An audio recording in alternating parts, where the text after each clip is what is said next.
Ал кедей ақан болса әлі де қорылдап үйде жатыр. Бай ақан есік алды қарға көміліп қалғанын көріп, қолына күректі алып үйдің алдын тазалауға кірісті. Бай ақанның ұстанымы еңбек бәрін жеңбек.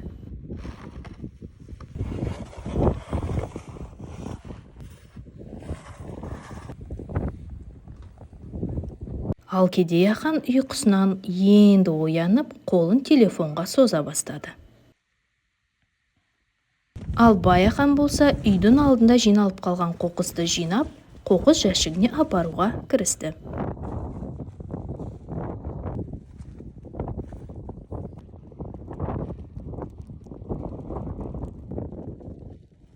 Бай ақан ауладағы барлық жұмыстарын бітіріп, үйге кіріп, жуынып, таңғы асын іше бастады. Еңбек етсең ерінбей, тояды